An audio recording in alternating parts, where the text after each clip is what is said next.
ఉచిత ప్రయాణం మహిళల కోసం ఉచిత ప్రయాణం వచ్చిన 2 రోజుల్లోనే 2 గ్యారెంటీలు అమలు అని చెప్పని చాలా గొప్పలు చెప్పారు. రాష్ట్రంలో గ్రామ పంచాయతీలు లేదా తెలంగాణ రాష్ట్రంలో ఉన్నటువంటి గ్రామాల సంఖ్య తీసుకుంటే 12,769 గ్రామాలు ఉన్నాయి. దాంట్లో రెవెన్యూ విలేజెస్కి వెళ్తే 10,434 రెవెన్యూ గ్రామాలు ఉన్నాయి.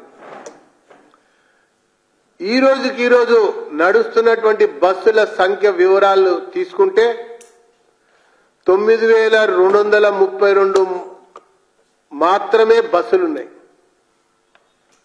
2,822 బస్సుల్ని హైర్ చేసుకుని నడుపుతున్నామని ఈ ప్రభుత్వం కాదు, అంతకుముందు నుంచి.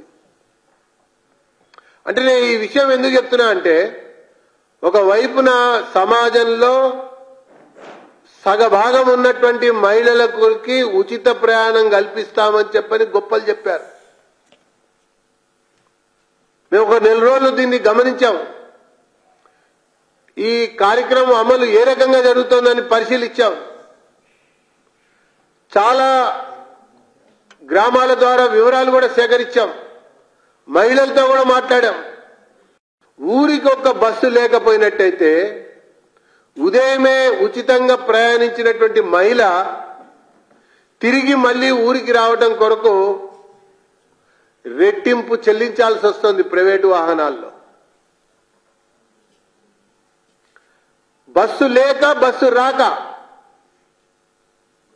ఉచితంగా పయనించినటువంటి మహిళ పాటలు అంతా ఇంత కాదని చెప్పని నేను గ్రామాల్లో చెప్తున్నా, మండల కేంద్రాల్లో చెప్తున్నా, అట్లనే పురపాలక సంఘాల పరిధిలో జరుగుతున్నటువంటి ఒక సంఘటనల్ని నేను మీకు తెలియజేస్తున్నానని చెప్పని నేను పేర్కొంటున్నా.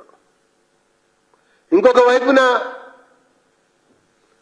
పాఠశాల విద్యార్థినులు, కళాశాల విద్యార్థినులు, విశ్వవిద్యాలయ విద్యార్థినులు, అటు పాఠశాలలకి ఇటు కళాశాలలకి సుమారు లక్షల సంఖ్యలో ఉన్నటువంటి ఒక బాలికలు, విద్యార్థినులు ప్రైవేటు బస్సులలో ప్రైవేటు పరమైనటువంటి ఒక ప్రయాణాన్ని కొనసాగిస్తా ఉన్నారు. వీళ్ళకి ఏ రకంగా మీరు ఉచిత ప్రయాణాన్ని అందిస్తారన్నటువంటి విషయంలో 4 రోజులు గడిచిన తర్వాత కూడా ప్రభుత్వం వద్ద ప్రణాళిక లేదంటే ఇది కేవలం ఈ గ్యారెంటీలన్నీ కూడా పార్లమెంట్ ఎన్నికల వరకు చేస్తున్నటువంటి కపట యతనాలుగానే భావించాల్సి అని చెప్పని నేను తెలియజేస్తా ఉన్నా. ఒకవైపున బస్సుల సంఖ్యను పెంచలే, ఒకవైపున ఇప్పటికి కూడా 844 నుంచి 1500 గ్రామాలకి బస్సు సౌకర్యమే లేదు ఈ రాష్ట్రంలో. రవాణా శాఖ మంత్రి సమీక్షలో ఈ అంశాన్ని చర్చించారు. సజ్జనార్ గారు ఈ విషయం మీద చర్చించారు. మహిళల యొక్క ప్రయాణం, మహిళల యొక్క పర్యటనలో 4 కోట్ల సుమారు 1.5 కోటి పైన ఉన్నారు మహిళలు. వాళ్ళ ప్రయాణానికి సంబంధించినటువంటి విషయంలో సమగ్ర ప్రణాళిక లేకుండానే అట్టహాసంగా ఆర్భాటంగా మేము ప్రారంభించేశాం అని చెప్పని ఈ ప్రభుత్వం ప్రకటన చేయటం, ఆ రకంగా కాలయాపన చేయటం అనేది ఓట్ల కొరకు పబ్బం గడుపుకున్నట్టుగా ఉంది. పార్లమెంట్ ఎన్నికల కొరకు ఈ అన్ని 6 గ్యారంటీల విషయంలో మరి కపట నాటకం ప్రదర్శిస్తున్నట్టుగా ఉందని చెప్పని భారతీయ జనతా పార్టీ అభిప్రాయపడుతూ తక్షణమే ఒక్కొక్క పథకం మీద మేము ఈ ప్రభుత్వాన్ని బట్టలు ఉడదీయడానికి సిద్ధంగా ఉన్నామని చెప్పని నేను పేర్కొంటా ఉన్నా.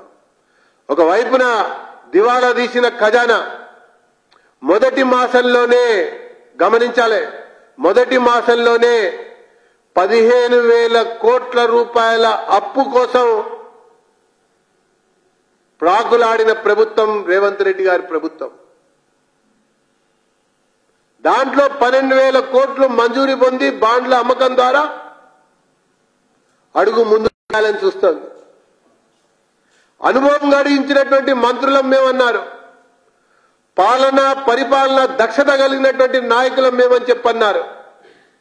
ఈ మొదటి మాసికంలో అన్నా, ఈ చివరి త్రైమాసికంలో అన్నా అదనంగా రాష్ట్ర ఆదాయాన్ని పెంచడం కొరకు ఒక్క చర్య అన్నా తీసుకుంటారా, వనరులను పెంచుకోవడం కొరకు ప్రణాళిక ఏమన్నా రూపొందిస్తారా అని ఆలోచిస్తే ఆ దిశగా అడుగులు వేసింది మాత్రం శూన్యమని చెప్పని నేను పేర్కొంటూ, మొదటి మాసంలోనే 15,000 కోట్ల రూపాయల అప్పు కోసం పాకులాడారంటే ఇది బీఆర్ఎస్ పందాలో పయనించినట్టు కాదా అని చెప్పని భారతీయ జనతా పార్టీ సూటిగా ఈ ప్రభుత్వాన్ని ఎండగడతా ఉన్నది.